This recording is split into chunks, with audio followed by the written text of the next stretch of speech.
All right, guys, that's the second to last brew that I've made. Yeah, we'll talk about that. See, get some thoughts on it. We'll do a little bit of taste test review on it. It smells really good, though. It's real hop forward. Tasting better, but anyway, I got that in there. Hanging out. I got some new toys to talk about, so we'll sit down. We'll talk about Homebrew Wednesday because today is Tuesday night, so tomorrow's Homebrew Wednesday. Ow! It's what, Christmas Eve. All right, guys. Yeah. So this is my attempt at a golden hazy kind of New England style IPA. So I got the IPA part right. You can see the color. It's hazy AF, but the color really is a deep gold, not quite brown. It's actually a beautiful color. If I can get a light in there, you can see it. It's really pretty. But the way it looks and the way it tastes, it's more of a brown ale now. All this has in it has half a pound of copper malt, which is equivalent of a C30. Different flavor and stuff in it. So yeah, that's pretty much it, but it's really good.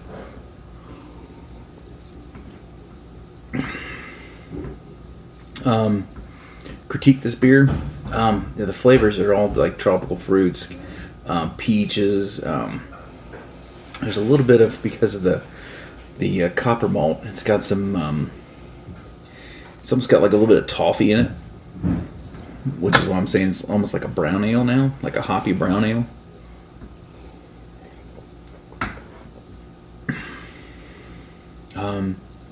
There's hardly any bitterness in it, which everything was late edition. 15 minutes in Whirlpool, so that it needs a little bit more bitterness in it.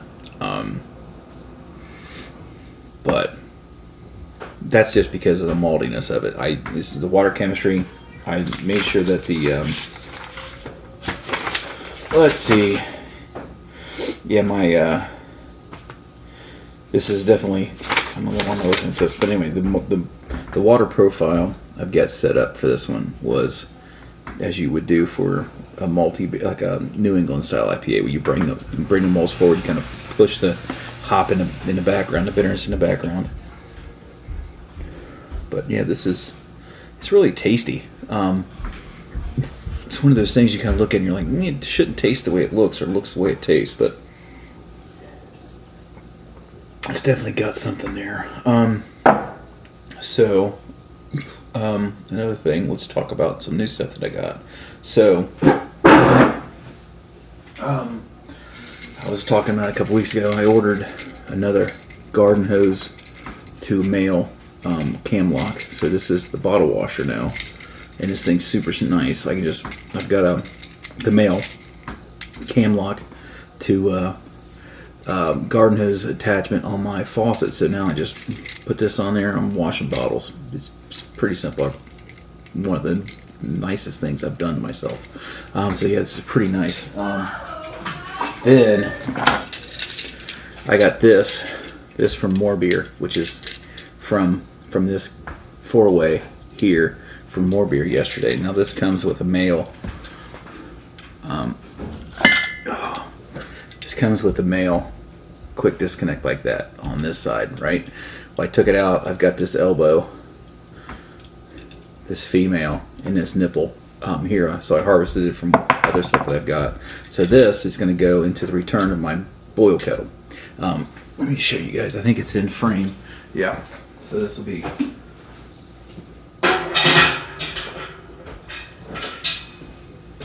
just like that.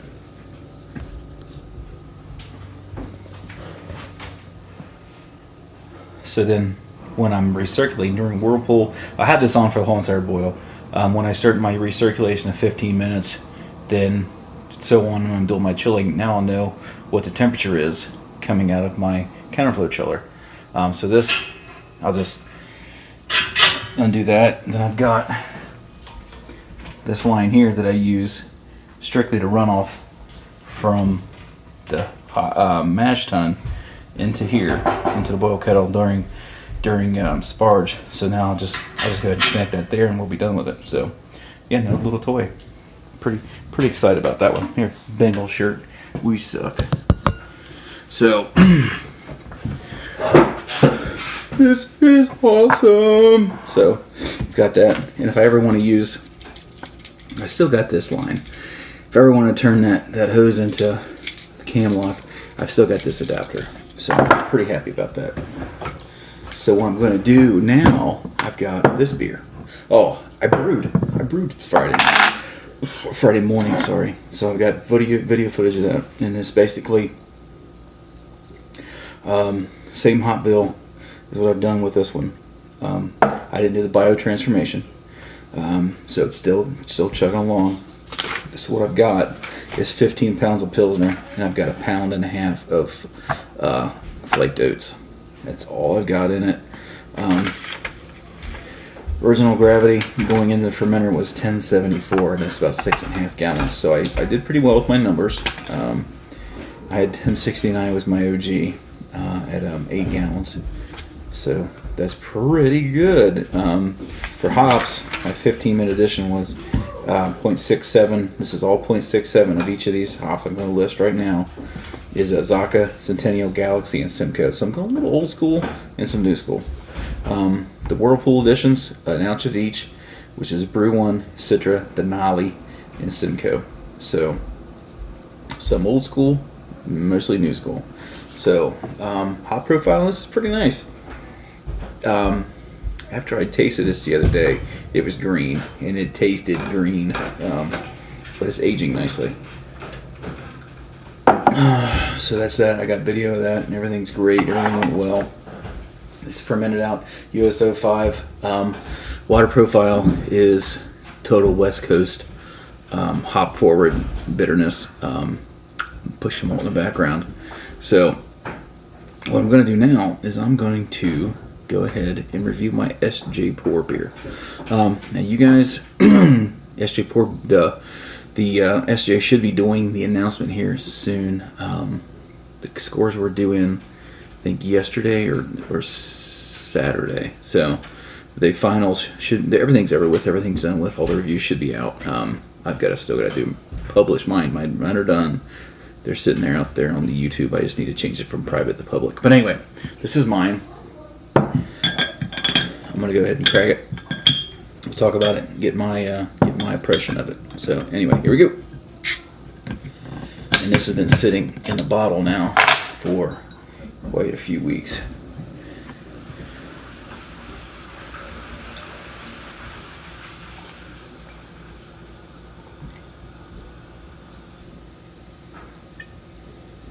Nothing in the bottom.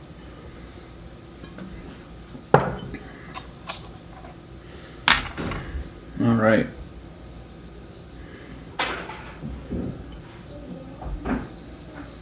Man.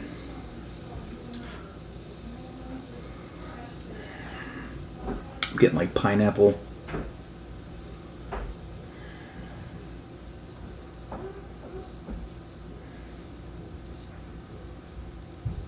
The hops have kind of faded, but there's some. The yeast is coming through quite a bit now. Still, carbonation streaming. It's like a nice golden color. It's hazy, which it should be because it's all late edition hops. This is 11 pounds of Pilsner, 1.5 pounds of flaked oats. It's all Denali and Sabro hops, I believe.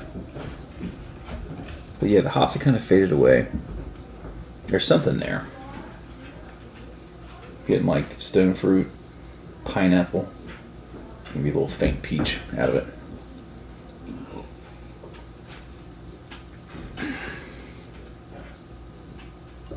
Flavor's still good.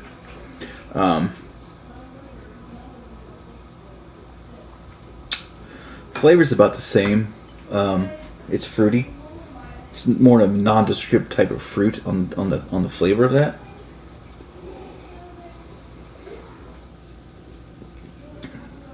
bitterness is right in the middle of the tongue, then it kind of fades to nothing, which the water profile on this is more of a balanced beer, more towards hop enhancement. So yeah, it's kind of funky, kind of like almost, you smell it and the L of the IPL comes out. There's more of a lagery kind of taste to it, more of a smell to it now that it's aged a little bit. But all in all, still a very enjoyable beer.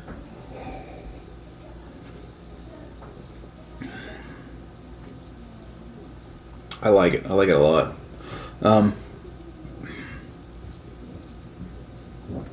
Carbonation's still pretty good on it.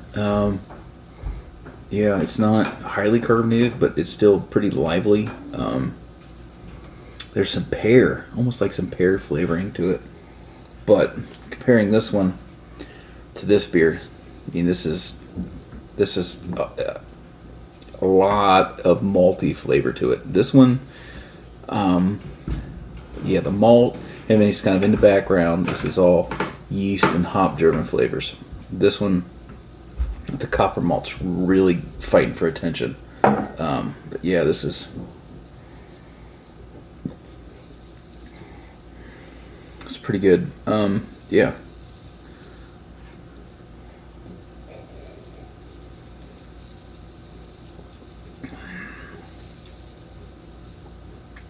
Nice bitterness. It dries out super dry at the end, which kind of enhances the bitterness. Just did. I think it finished at 10, 12, 10, 14 or so. Still very inviting. It's you almost smell, you almost get that kind of funkiness of a sour out of it. It's not tart. It's just the yeast. But yeah, it's definitely aged well. It definitely ages well. Being in the bottle now for however many months. Whew. Well kegged, then in the bottle. It's pretty good. Pretty good. I got one bottle left in the refrigerator. Yeah, I like it. This is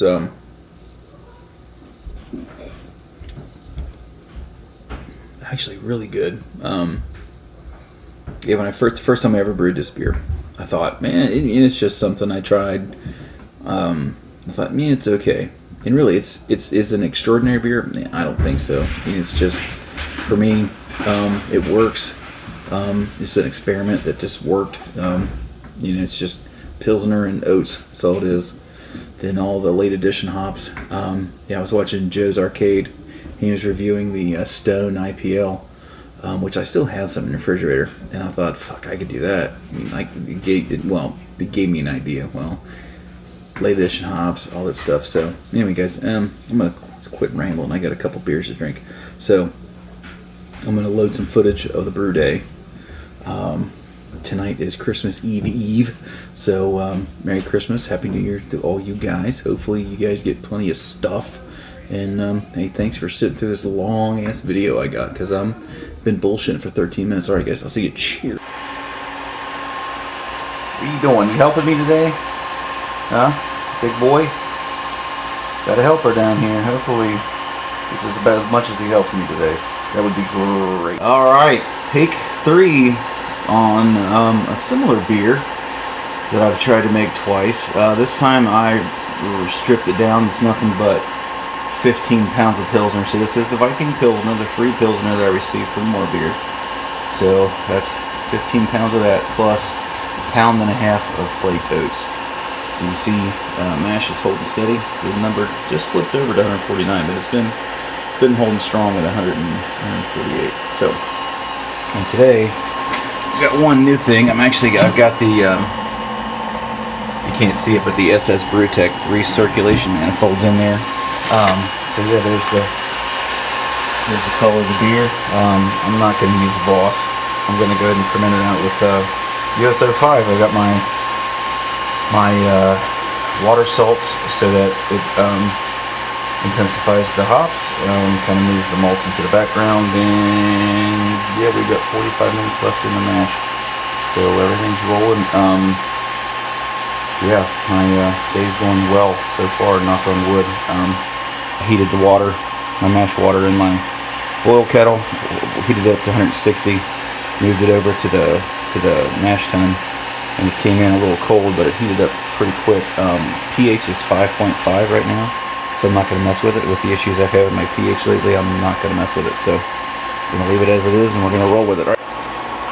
All right, so I just finished the mash. I finished the mash out, so been sparging now for, I don't know, 20 minutes or so. So I've got the manifold still in there, and the thing is a smaller ID than the black lock line there, so it restricts it, which is a good thing, because then it's a little bit easier to dial in the water in and match it to the water into the kettle. So that, and I think with that black line, sometimes if I started the recirculation of my mash, I think it would recirculate so fast it would just stick the grain bed to the false bottom, and really kind of play havoc with the recirculation and boil off and all that good stuff. So yeah, I'm pretty happy with it so far. Works really good. Yeah, so here we go. My numbers, my first runnings into the pot were 1070, so I'm okay with that. So we're gonna go from there, and we'll see what